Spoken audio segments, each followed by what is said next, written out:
welcome back to our channel Jitesh Traveling Mind, and in this video we are going to compare the two best adventure bike, the Himalayan and the X-Pulse. और Himalayan के साथ के लिए हमारे साथ rider who has 2 years of experience, जिन्होंने 30,000 kilometre चलाई है पिछले 2 साल में.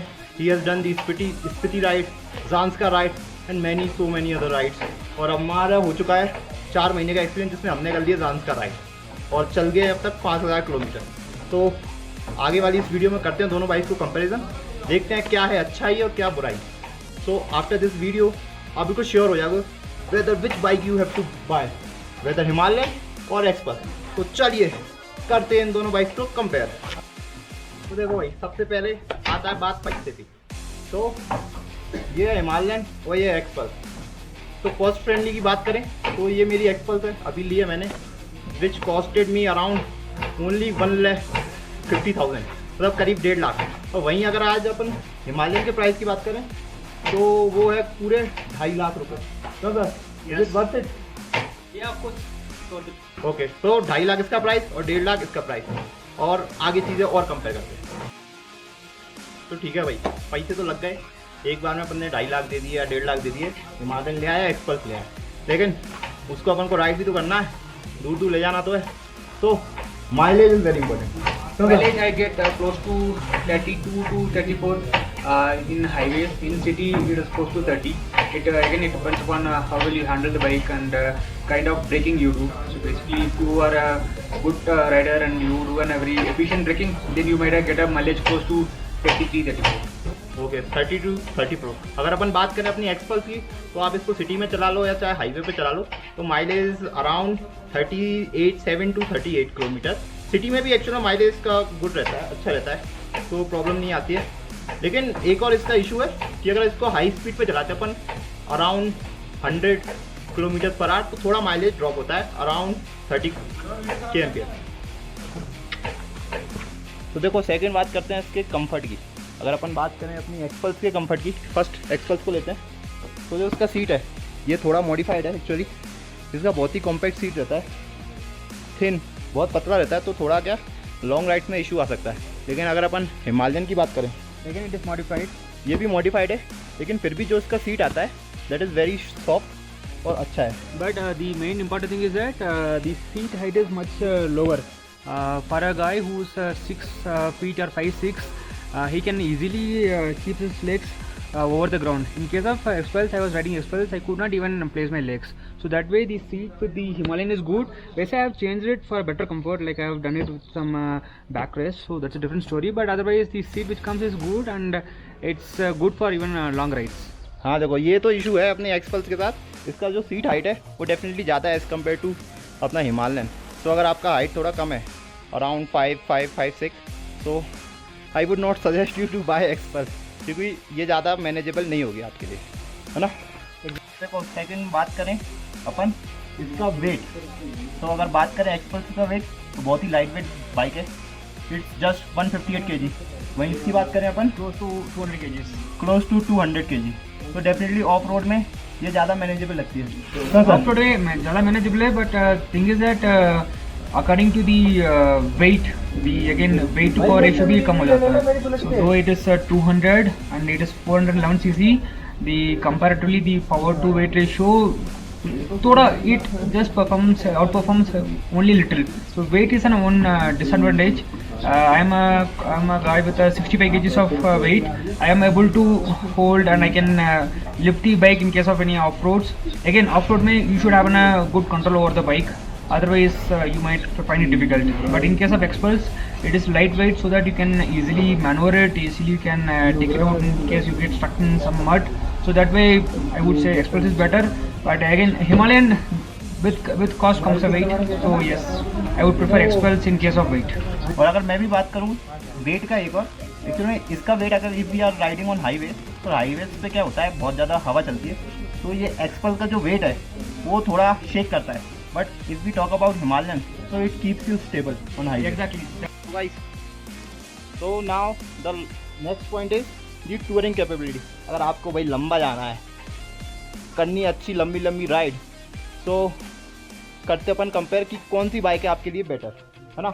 अगर अपन बात करें हिमालयन की तो मेन थिंग इज़ कंफर्ट, तो हमने बताई है as compare to Xpulse comfort बहुत हाई है। Exactly. और And you have got better mounting spaces for luggages.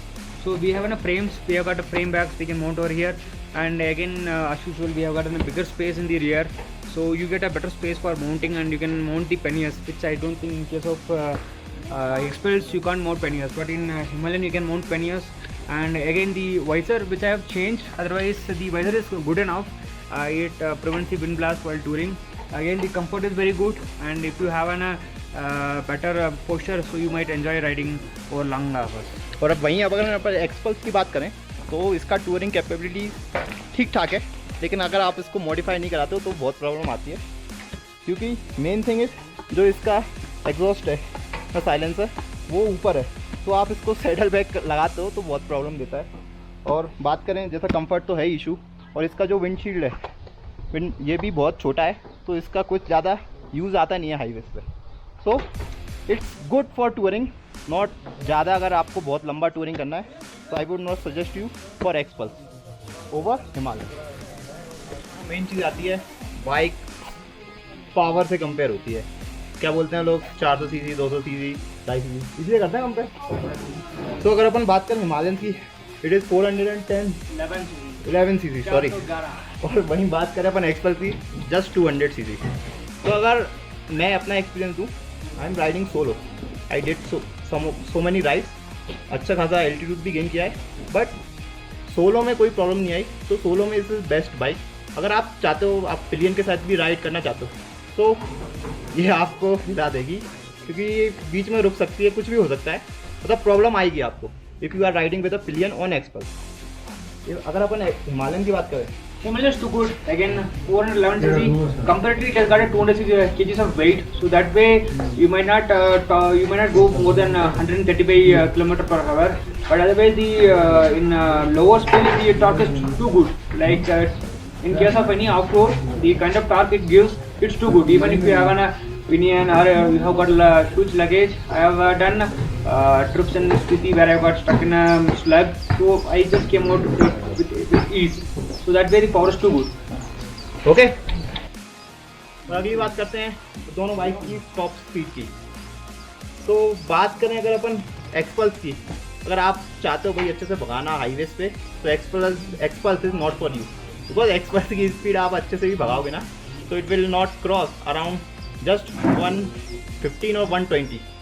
Highest मेरी बाइक गई है 118 तक। अगर अपन हिमालयन की बात करें, again I would not suggest as a top performer in case of speed. It goes close to 135 without any load, so that I have done it in Taj Express and max was 135. Otherwise I would not suggest you for a high speed performance. It's good with 130, so you can't compare with other bikes. Okay, तो ठीक है speed में, but better as compare to Xpulse. अपन bike की settling की, In case of Himalayan, the saddling is too good, I would say, compared to any adventure bike which we have, because of the kind of stability it offers, and the posture is too good.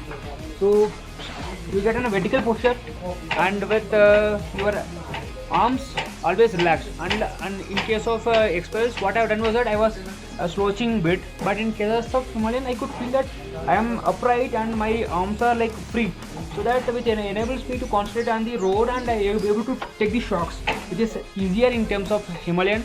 But in Expels, I don't prefer that way. सही बात कह रहे हैं, मैं इनके साथ पिछले 3-4 दिन से राइड कर रहा हूँ। सो जिस कॉन्फिडेंस के साथ ये सेटलिंग करते हैं ना, हमारी बस की तो नहीं है, क्योंकि हम थोड़ा बहुत भी खड़े होते हैं, बिकॉज पूरा बैक बैंड हो जाती है और उसमें सेटलिंग में इतना कॉन्फिडेंस नहीं आता। देखो देखते हैं एक बार अपन पोजीशन इसका भी। देखो अगर अपन सिर्फ सेटलिंग की बात करें, थोड़ा क्या बैंड रहता है हमेशा, तो बिल्कुल परफेक्ट सेटलिंग ऐसा करें तो कॉन्फिडेंस नहीं आता। लेकिन अगर आप इसको थोड़ा ऊपर कर लो, हैंडल थोड़ा मॉडिफिकेशन करो, तो वो भी कर सकते हो। तो देखो भाई, एक और इम्पोर्टेंट चीज़ का बात करा जाए तो बहुत इम्पोर्टेंट है, अभी तक हमें फील नहीं हुआ लेकिन हिमालयन वालों को फील हुआ। बात करते हैं अपन स्टार्टिंग की, कैसे स्टार्ट होता है बाइक। तो In terms of Himalayan, we have gotten a self start, so आराम से हो जाती है। But in case of Express, we have got a self start and a kick start. So in case of Himalayan, we don't have a kick start, which is a big problem. I have faced a lot of issue when my battery got drained. Accidentally, I put my ignition on, so I was at a very bad situation. So kick start is a very must, which is there in Express. It might save you in case of when you are in a remote location, when you are in off-road. It will help you like anything. Don't rely on only the self start, which is in Himalayan. So that is a big setback here. Okay, तो kick start is actually very important, क्योंकि मेरी भी कभी battery down हो जाती है तो kick start बहुत हेल्प करती है, आपका इजीली बाइक स्टार्ट हो जाता है. So definitely very helpful. और अगर अपन अब इन दोनों बाइक का ओवरऑल देखें ना, तो दिस इज़ 2,50,000, 2.5 लाख के आसपास, ये है 1.5 लाख की. तो डेफिनेटली कुछ कॉम्प्रोमाइज़ करना पड़ेगा. लेकिन अगर आपका ठीक ठाक बजट है, तो अच्छा बजट है, तो definitely you could bye Himalayan. और अगर थोड़ा कम बजट है तो आप एक्सपल्स भी ले सकते हो. आप इसको टूर फ्रेंडली भी बना सकते हो, क्योंकि हम भी कर रहे हैं यार, हमने भी किया है पिछले कुछ दिनों में अच्छा खासा टूरिंग. अभी ज़ांस्कार राइड की है, तो कोई प्रॉब्लम नहीं है. अच्छे से थोड़ा मॉडिफाई कराना पड़ता है, तो अपन ईजिली टूरिंग भी इस पर कर सकते हैं. अगर आप अच्छे से ले सकते हो तो हिमालयन बाय कर सकते हो, कोई प्रॉब्लम नहीं हो. अगर अपन बात करें ना सिर्फ प्राइस की, ऐसा नहीं होता सिर्फ 1.5 लाख दिए और आपका बाइक सब कुछ रेडी है. If you have to do riding, तो आपको पूरा राइडिंग गियर्स में खर्चा करना पड़ता है, आपका लगे सेटअप में खर्चा करना पड़ता है, तो बहुत खर्चा होता है. तो ऐसा नहीं होता 2.5 लाख की बाइक ले ली आप, अब सब कुछ सेटल है. सब sir Exactly. And I'm telling you today, I'm fanning you with a dirty cloth, but these dirty clothes saved me. I had a skidding, so bike was good and I skidded it, but these gears saved me. So it's important to get gears along with the bike. That's very important. Okay, so riding gears are must. You should definitely buy them. Okay, तो अगर video अच्छा लगा हो तो बिल्कुल like करें, share करें आपके और दोस्तों को जो लेना चाहते हो एक्सपल्स या Himalayan, if they are confuse. Okay, and also subscribe to your channel Jitesh travelling mind. Okay, let's go.